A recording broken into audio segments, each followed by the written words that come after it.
I grew up in a simple family with lots of love and good friends. I was just an ordinary person with an ordinary life, nothing special in how I looked or in my school and sports achievements. But I feel lucky to have had good people around me, and maybe that's why I tend to trust others easily. Because of this, people often call me naive or say, I see the world in a dreamy way.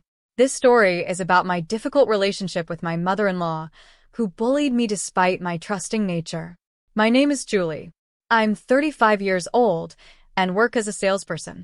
My husband Scott and I got married a year ago, so I still feel like a newlywed.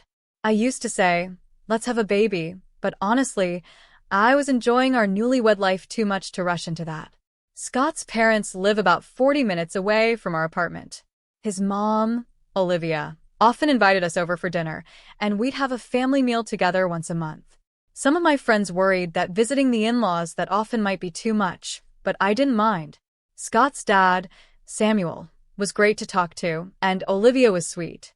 She preferred to work alone in the kitchen, so I was always treated like a guest. I would happily chat with Scott and Samuel until dinner was ready, which was easier than cooking at home.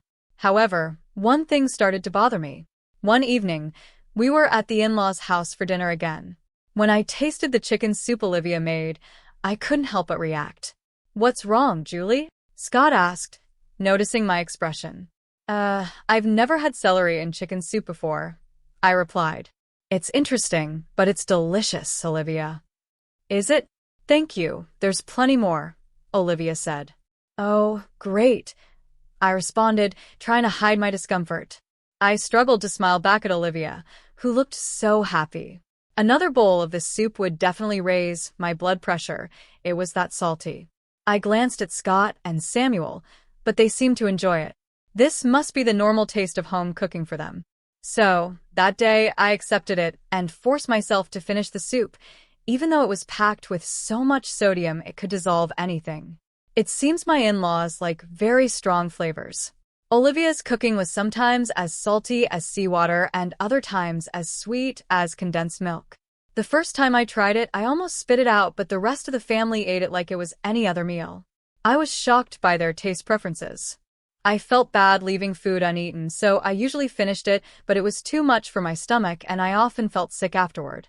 I started to worry about the impact of eating such intensely flavored food on their health. I even talked to a friend who's a nutritionist and started collecting recipes and pamphlets.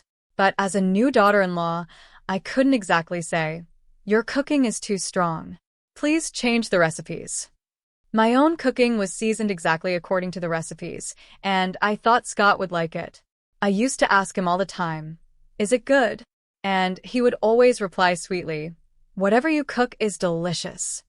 But I couldn't help but doubt if he was being honest, especially if he grew up eating such strong flavors. Still, I prioritized our health and continued cooking with normal seasonings. There was one more thing that worried me. Olivia sometimes served salad or bread that was dry and hard. Occasionally, she'd serve partially rotten fruit for dessert. I would quietly remove the bad parts, but I was concerned that my in-laws might get food poisoning sooner or later. One day, Olivia offered me some cookies as a snack. They had expired 5 months ago. Scott noticed and said, "Mom, these cookies are expired." Olivia replied, "Oh no, I'm so careless," and laughed it off. I was relieved at first, but then I was alarmed when I found the same box of expired cookies mixed into the snack bag she gave me on our next visit. This reminded me of symptoms I'd seen before when my grandma developed dementia. But Olivia is still in her 60s. Could she really be showing signs of dementia? I wasn't sure what to do. I wanted to talk to Scott about Olivia's overly salty food and the possibility that she might be showing signs of dementia, but I was too scared it might be too much for him. Then one day, something amazing happened. I found out I was pregnant. "I'm finally going to be a dad. Is it a boy or a girl?" Scott would ask, rubbing my belly every day with excitement. "When should we tell our parents? Should we wait until the end of the first trimester?" Scott asked. "Well, the doctor has confirmed the heartbeat, but I want to wait until after the 7 weeks checkup to tell them. That way, they'll know everything's okay and they can help if anything happens," I replied. "I guess we'll just have to wait and see." I can't wait to tell everyone. I think my mom's going to cry when she hears the news, Scott said. You're right, I said, imagining Olivia congratulating me with tears in her eyes. It made me feel warm inside. I was so excited about the pregnancy that I forgot about everything else. But the following weekend, when I saw Olivia's chicken soup on the table, I realized there was a big problem. If I ate her overly seasoned food, it might affect my baby. The pregnancy books I'd been reading said that high blood pressure and diabetes could affect pregnancy and childbirth. Stale bread and expired foods might not hurt me, but they could harm my baby. The thought made me anxious, and I couldn't start eating. Oh no, Julie, you haven't eaten at all. I hope it wasn't too bad for your taste, Olivia said, noticing my untouched plate and frowning. No, it's not that, I stammered. Scott, thinking it was morning sickness, quickly jumped in to save me. She's just tired and doesn't have much of an appetite, he said. I see. Are you working too hard, Julie? Don't push yourself too much, Samuel added kindly, though Olivia's face stayed serious. I felt guilty for leaving the food and lying to them. After everyone finished their meal, Olivia offered me a large brownie with ice cream on top, along with a cup of tea. Have some sweets at least. I'm sure it will relax you, she said. Thank you so much, I replied, thinking how thoughtful she was. I planned to at least take a bite, but lately sweets gave me heartburn. I noticed Scott had taken a smaller piece without the ice cream. I whispered to Scott so Olivia wouldn't hear from the kitchen. Scott, can I switch with yours? Huh? Oh, sure, he said, passing me his plate. I cut a small piece with my fork. It was moist and soft. I took a bite and washed it down with tea. This brownie is a little hard, Scott said as he cut his in half and started to take a bite. Suddenly, Olivia burst out of the kitchen, shouting, No, no. Her sudden outburst made my heart skip a beat. Scott looked just as confused as I was when Olivia snatched the brownie from his hand. Why are you eating Julie's brownie? I gave it to her, Olivia said, sounding panicked. What does it matter who eats it? Scott asked, puzzled. It does matter. That one is expired, Olivia blurted out. The room fell silent. We were all stunned by her unexpected confession. That brownie was old, I asked, confused. I didn't notice because the ice cream was melting on top. My words didn't calm the situation. Instead, they made it clear that Olivia had deliberately tried to hide the fact that the brownie was stale by adding ice cream. Isn't that right, Mom? Scott asked Olivia, his voice calm but full of restrained anger. Olivia quickly tried to backtrack. No, that's not it. It's old, but it's big and still tasty, so I wanted Julie to have it. Then why did you stop me so forcefully from eating it? You gave it to Julie even though you knew it wasn't safe, Scott pressed. No way, I whispered as a chill ran down my spine. I started to realize what was happening. You've been giving me stale food and expired snacks on purpose, haven't you? I asked, my voice trembling. What's going on, honey? Samuel asked, glaring at Olivia. It wasn't on purpose, Olivia insisted, panic in her voice. I just had some leftovers and didn't want to waste them, so I gave them to Julie. That's exactly what on purpose means, Scott said coldly. I can't think of any good reason to make someone else eat bad food that you don't want. But she's not really family, Olivia blurted out. She's an outsider, so why not give her the old food, right? You join my family too, but you've never been treated like that, Scott shot back. Olivia started banging on the table in a panic. As I watched her, my heart sank. The Olivia I had loved so much seemed like a different person now. I was deeply disappointed and couldn't help but wonder if everything I believed about her being kind and nice was just an illusion. I felt even more disgusted now that I knew I had been betrayed. Olivia looked like a distressed demon, trying to make excuses. But something else was bothering me. Was all this just harmless? Or did you make all the food taste so strong on purpose? I asked. What? No, of course not, Olivia stammered. Samuel and Scott were shocked, their expressions tense. Olivia's face showed she knew she was caught. Scott grabbed my bowl of chicken soup. Don't, Scott, Olivia cried out, but Scott ignored her. He took a spoonful, then immediately spit it out. It's like seawater, Scott exclaimed. Samuel tried some from the side I hadn't touched and scolded. Julie, have you been eating this kind of food all along? Yes, I thought this was just how it tasted here since you and Scott ate it too, I replied. That's because ours was normal. I see, so that's what happened, Scott said, realizing what had been going on. His shoulders slumped as if all the strength had left him. How could you not realize? Was it more than just bad flavor? She's even given you expired snacks, Scott asked, worried.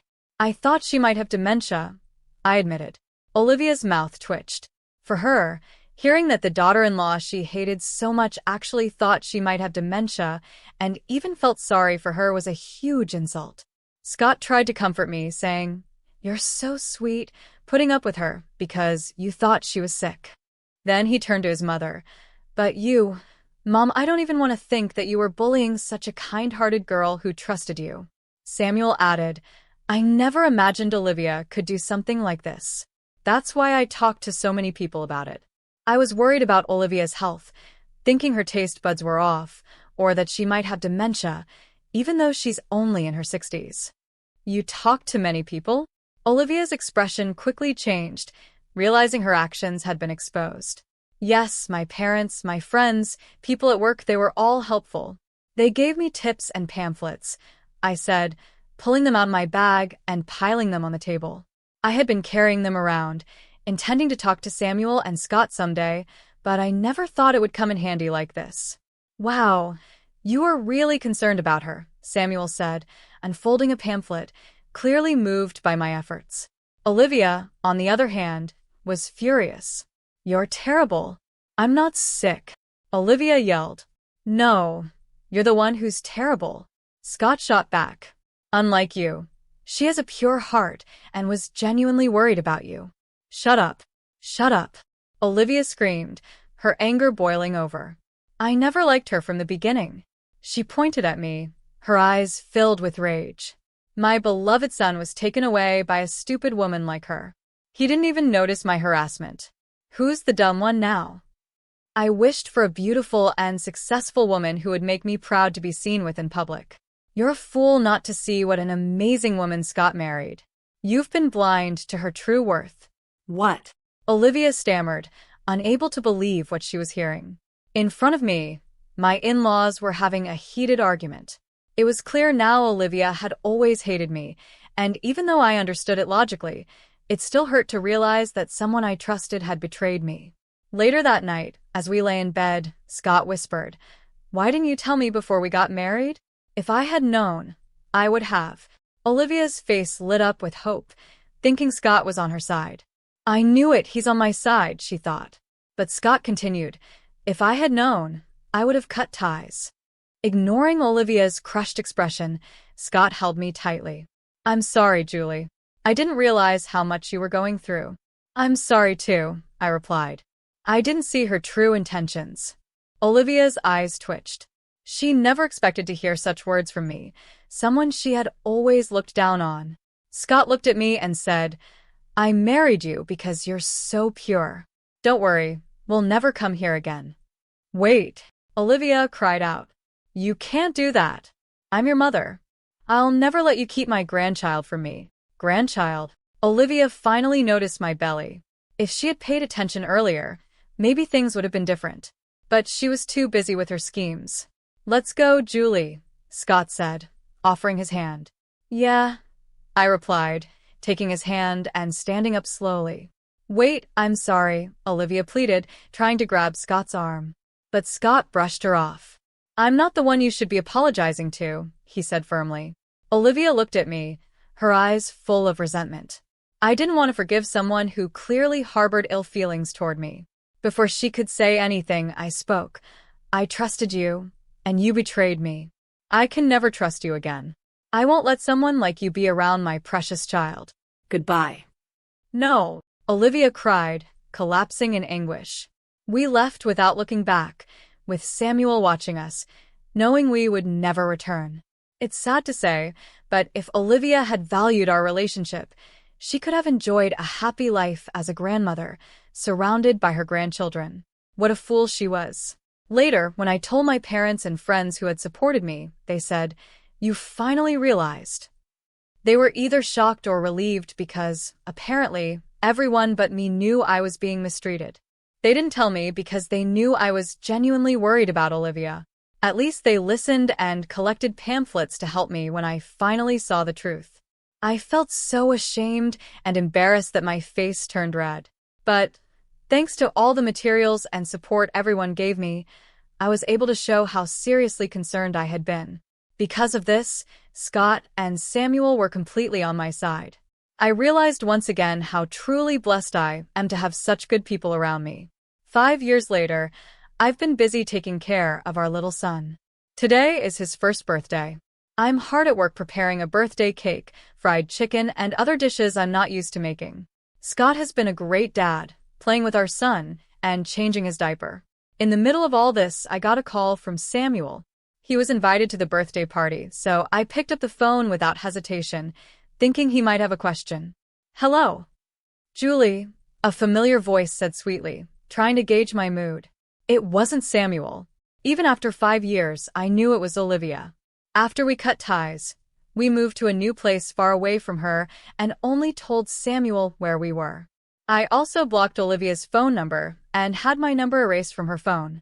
Thanks to Scott and Samuel protecting me, she couldn't visit me at the hospital when I gave birth, and I've been able to live a peaceful life since then. Now, just hearing her voice gives me goosebumps. "Where's Samuel?" I asked. "He's in the bathroom right now," she replied. "Hey, isn't it my grandson's birthday today?" I don't think Samuel told her, but she might have noticed him preparing a gift. Scott noticed something was wrong from my tone of voice. He gestured to take over the phone with a worried look, but I gave him a thumbs up and continued the call. I'm a mother now. The innocent, forgiving wife I used to be is in the past. "Listen, Julie," Olivia began. "I really feel bad about what happened. I was wrong to do those mean things. I regret it so much." "Huh?" I replied. "So, I want to see my grandson soon. I'll buy him lots of cute clothes and toys." "Well, I don't need you to hide needles in or bug the toys, so no thank you. I wouldn't do such a horrible thing. You fed me all that disgusting stuff." "You're exaggerating. It wasn't that bad, was it? Too much salt, sugar, and mold. Too much of any of it could have ruined my health. But I mean it, I really regret what I did. I'm sure you're kind enough to understand." "You're right," I said. "People often say I'm kind." "Yes, you are," they say. "But it's not that I'm kind. I'm just naive and trust people too easily. If someone betrays me, I can never trust them again. So, Olivia, you'll never regain my trust, and I won't forgive you. I'll never let you see my precious son." "Wait, Julie." Olivia's voice was desperate, but I heard Samuel and Olivia arguing in the background. I quietly pressed the end button. "Sorry about that," I said. Scott sighed in relief, placing his hands on my shoulders. "You're getting stronger, Julie." "Of course," I replied. "I'm his mother." Our son lay content in his crib. When he saw me, he flapped his hands happily. I picked him up and rubbed my cheek against his. His small, soft body and the faint scent of milk from his mouth filled me with a deep, protective love. I realized that for my son, I could be as gentle as an angel or as fierce as a demon. I'm no longer just the gentle, naive wife I used to be. "Oh, it smells so good," Scott said as the birthday cake baked in the oven. Our son cooed happily, and we both smiled broadly. There was a time when I was oblivious to the malice of others, carefree and happy. But that was because I was surrounded by people who protected me. Now, it's my turn to protect my family. I'm determined to grow stronger and stronger so that these happy days will continue for a long time.